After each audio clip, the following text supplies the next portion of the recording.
I mentioned before that I don't pay more for graded coins, but I could not find this particular coin that wasn't already graded, wasn't already slabbed. So that really only leaves one choice. We're busting it out.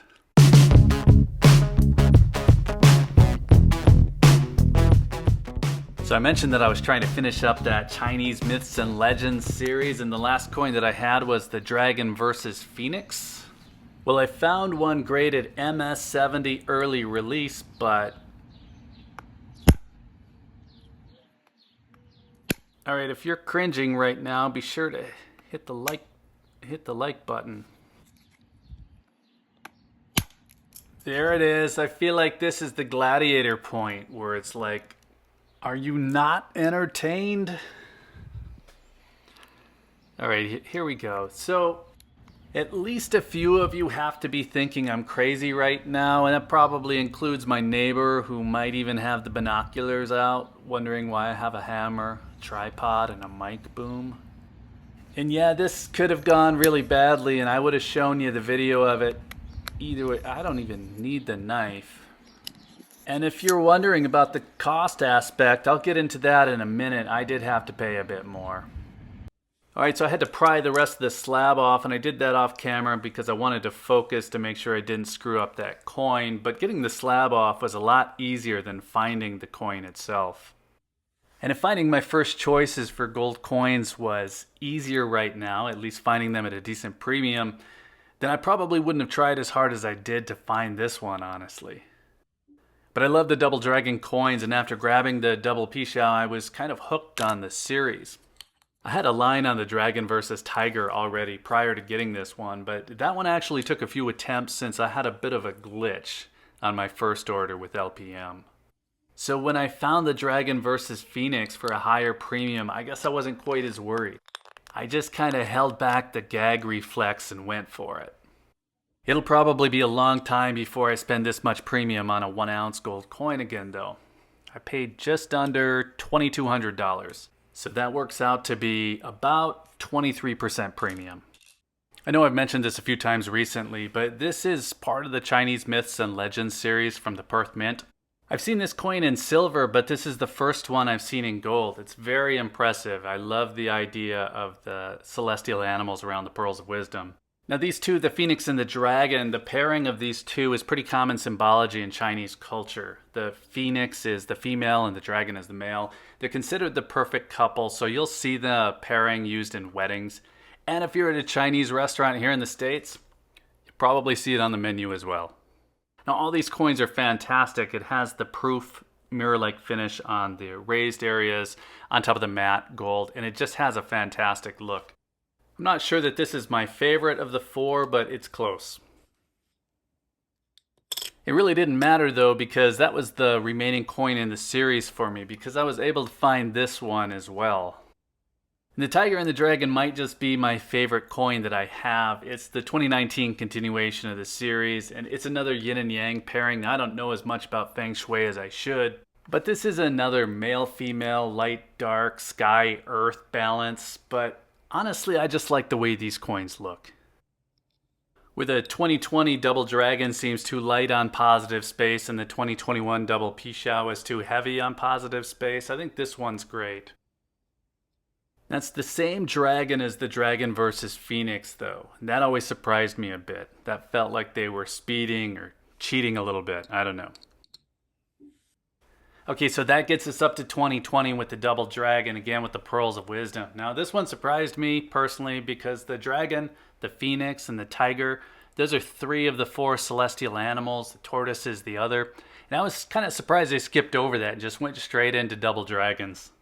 But I like dragons. So if you put 2 of them on a coin, I'm probably going to grab it. And that's what I did. I actually bought 2 of these.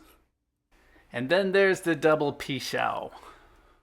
Now here again, it's a Feng Shui thing, and the Pichao are supposed to bring good fortune.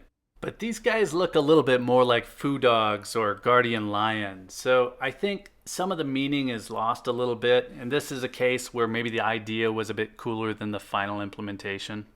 I like them. They're probably better than a tortoise, but they're my least favorite of the series. Okay, I didn't buy these coins simply because of the symbology or the feng shui meaning. I bought them because I wanted a fun series to complete to keep things interesting. And talking to my kids, these are the coins that they liked the most. I've always thought they're going to have them someday, so I'm trying to get them involved. I wanted them to take a look. This is what they chose.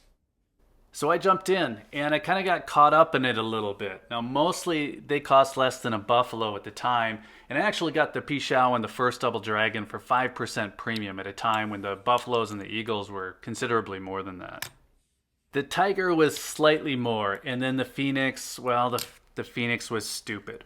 At 23% premium, that's probably getting into the territory where I would say it's potentially the most I've ever spent on a gold coin.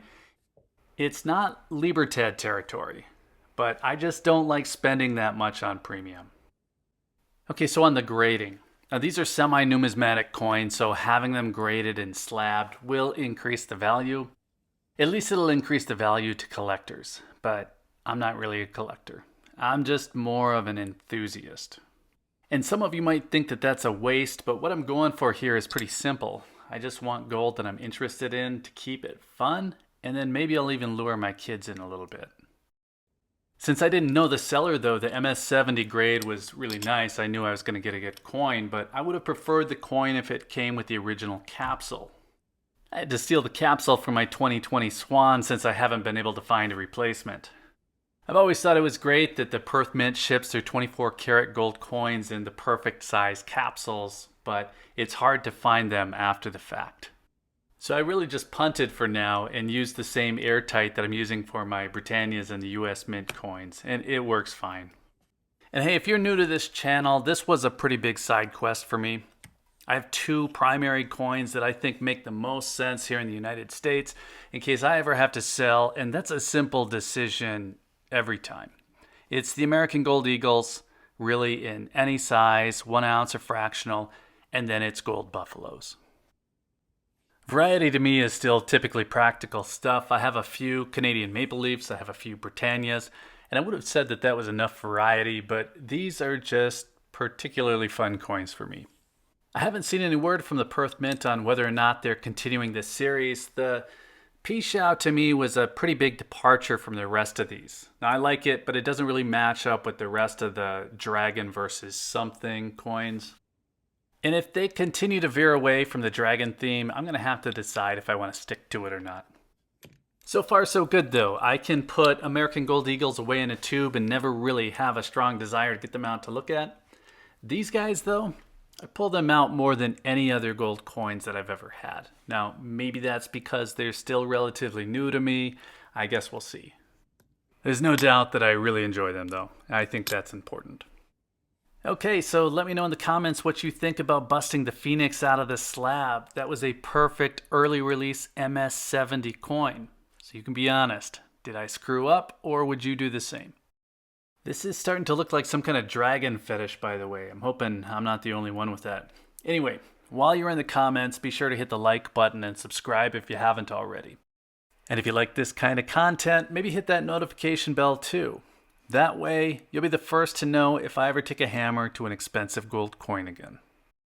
Thanks again for watching. I always appreciate your time. Take care.